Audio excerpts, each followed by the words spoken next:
बिस्मिल्लाहिर्रहमानिर्रहीम अस्सलाम वालेकुम। मैं हाफिज़ मोहम्मद काशिफ़ और आप देख रहे हैं मेरा चैनल टेक्निकल इन्फॉर्मेशन पोर्टल।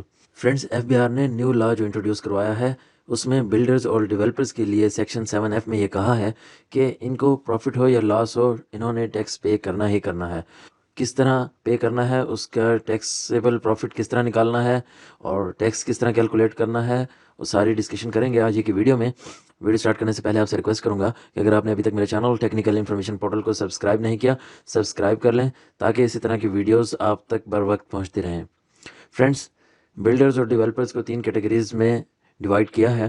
पहली यह है कि constructions and sale of residential, commercial and other buildings, यानी कि जो कंस्ट्रक्शंस करते हैं और सेल करते हैं कमर्शियल रेजिडेंशियल बिल्डिंग्स वगैरह। दूसरे जो है डेवलपर्स हैं, development and sale of residential, commercial and other buildings. और तीसरी कैटेगरी जो है activities as mentioned A and B above, यानी कि जो दोनों एक्टिविटीज़ करते हैं, तीसरी कैटेगरीज उनकी है, यानी कि वो बिल्डर्स भी हैं और डेवलपर्स भी हैं, यानी कि कंस्ट्रक्शंस भी करते हैं और डेवलपमेंट का वर्क भी करते हैं, दोनों कंबाइन करते हैं, वो तीसरी कैटेगरी में आते हैं। तो एफबीआर ने ये कहा है कि आपने प्रॉफिट एंड लॉस अकाउंट अपना नहीं बनाना, बल्कि वो तो बनाना ही बनाना है। अगर आपको लॉस हो जाता है तब भी आपको आप टैक्स पे करना है। तो किस तरह टैक्स पे करना है? जो बिल्डर्स हैं उनके लिए 10% ऑफ रिसीट्स जो है उसका प्रॉफिट कंसिडर किया जाएगा, और जो डेवलपर हैं उनको जो भी रिसीट्स मिलेगी, जितने भी पैसे उनके पास आएंगे, उसका 15% उनका ग्रॉस रिसीट्स जो होगी वो टैक्सेबल प्रॉफिट कहलाएगा। और एक्टिव जो ये दोनों काम करते हैं, यानी कि बिल्डर भी हैं डेवलपर भी हैं, दोनों एक्टिविटीज़ करते हैं, उनके जो टैक्सेबल प्रॉफिट होगा 12% होगा ग्रॉस रिसीट्स का। तो ये बताया गया है सेक्शन 7F में कि अगर आपको जितनी भी रिसीट मिले उसका आपने प्रॉफिट जो समझना है 10% समझना है, बिल्डर ने, डेवलपर ने 15% अपना टैक्सेबल प्रॉफिट समझना है, उसके ऊपर टैक्स देना है। अब टैक्स किस तरह कैलकुलेट करना है उसका हमें पता है। इंडिविजुअल और एसोसिएशन ऑफ पर्सनस के स्लैब रेट्स हैं। कंपनी है तो उसका 29% है, और स्मॉल कंपनी है रिड्यूस रेट है उसके 20%। यानी कि टैक्स आपने इन्हीं रेट्स के मुताबिक आप कैलकुलेट करना है, लेकिन जो प्रॉफिट है तो उसको ये आपने कंसीडर करना है। अगर आपको लॉस हो जाता है फॉर एग्जांपल, तो आपने लॉस नहीं ट्रेड करना, आपने इसके ऊपर पेमेंट करनी है, 10% ऑफ ग्रॉस रिसीट लेनी है बिल्डर के केस में, 15% ऑफ ग्रॉस रिसीट लेनी है डेवलपर के केस में। यानी कि आपने कोई एक्सपेंस इसमें से माइनस नहीं करना, जितनी भी आपके पास रिसीट आई है उसका 15% लेंगे, वो आपका प्रॉफिट होगा, और कंपनी के केस में उसका 29% ले लेंगे तो आपका टैक्स आ जाएगा।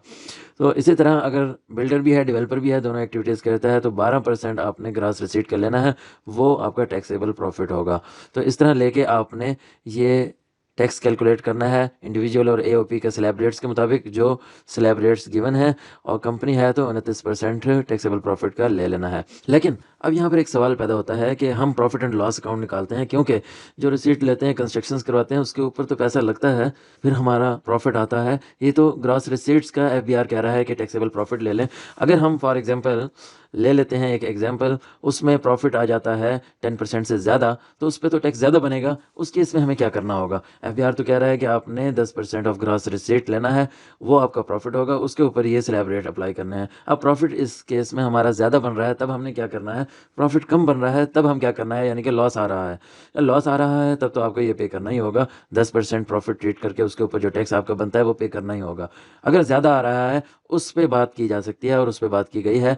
वो ये है कि वेल्थ स्टेटमेंट में अगर आपका प्रॉफिट ज़्यादा आता है और उस ज़्यादा प्रॉफिट के ऊपर आप टैक्स भी ज़्यादा पे कर देते हैं, इसकी बजाय गवर्नमेंट को आप फ़ायदा दे रहे हैं, तो आप जो एसेट्स मेंशन करेंगे वो आपके तमाम एसेट्स वाइट होंगे, और उस एसेट्स के ऊपर 3 मिलियन के एसेट्स के ऊपर एफबीआर आपसे कोई क्वेश्चन नहीं करेगा। अगर आपका 10% से ज़्यादा आया है प्रॉफिट और उसके ऊपर आपने टैक्स पे कर दिया है, और आपने जो मनी थी वो वाइट कर ली है, वो एसेट्स आप मेंशन करेंगे, और वो मेंशन करेंगे तो एफबीआर 3 मिलियन तक कोई क्वेश्चन नहीं करेगा, और आप मेंशन कर सकते हैं।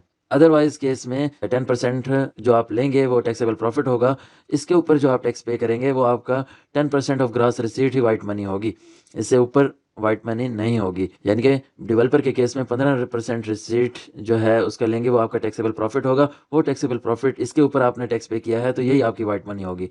अगर पूरे को आपने वाइट मनी में लेना है तो आपको पूरे के ऊपर टैक्स पे करना पड़ेगा। और हम एग्जाम्पशन देख लेते हैं कि अगर पार्लियामेंट इस केस में कोई एग्जाम्पशंस दे देती है किसी चीज़ को किसी के ऊपर, तो उस पर सेक्शन 7F अप्लाई नहीं होगा। तो ये तो पार्लियामेंट से कोई भी कानून पास हो जाता है, उसमें एग्जाम्पशन मिल जाती है, तो वो एग्जाम्पशन आपको मिलेगी। हम एग्जांपल देख लेते हैं, ग्रॉस रिसीट है फॉर एग्जांपल 10 लाख है। 10 लाख के ऊपर एफबीआर ये कहता है कि बिल्डर के केस में यहाँ पर 10% है और डेवलपर के केस में 15% है। हम बिल्डर के केस देख लेते हैं। बिल्डर के केस में एफबीआर ये कहता है कि आपका प्रॉफिट होगा 10%। तो 10% इसका लिया तो 1 लाख इसका प्रॉफिट आ जाता है। तो अब 1 लाख के ऊपर टैक्स पे करना है। कंपनी ने 1 लाख के ऊपर 29% पे करना है, वो 29,000 रुपये बनेगा। इंडिविजुअल और एसोसिएशन ऑफ पर्सन के केस में 6 लाख तक एग्जाम्पशन होती है, स्लैब रेट होते हैं, उसमें ये 0% टैक्स होगा। तो कंपनी के केस में आपको 29,000 रुपये पे करना ही करना है, चाहे आपको लॉस भी आ गया है। और इस तरह हम एक्चुअल देख लेते हैं। एक्चुअल अगर आपका 50,000 आ गया है तो 50,000 प्रॉफिट आ गया है इसमें। यहाँ पर आपका 1 लाख आया है, 50,000 के ऊपर आपने पे नहीं करना बल्कि 1 लाख के ऊपर पे करना है। एक्चुअल हम देख लेते हैं कि हमारा 10 लाख था, हमने एक्सपेंस माइनस किया, एक्चुअल प्रॉफिट हमारा 50,000 के बजाय 5 लाख आ गया है। अब ये इससे ज़्यादा है 1 लाख से, तो 1 लाख, अब 5 लाख का हम 29% लेंगे तो हमारे पास आएगा 1,45,000। तो 1,45,000 हम पे करेंगे। ये हम वाइट कर लेंगे अपनी मनी 5 लाख की। यहाँ पर 1 लाख की आपके पास वाइट हो रही है, यहाँ पे आप 5 लाख तक वाइट कर लेंगे। और एफबीआर ने फर्दर यही कहा है कि आप 3 मिलियन तक अगर आपको प्रॉफिट होता है आप वाइट कर लेते हैं तो उस पर मैं कोई क्वेश्चन नहीं करूँगा। तो इस केस में आपके पास जितना प्रॉफिट है उतनी ही मनी आपके पास वाइट होगी।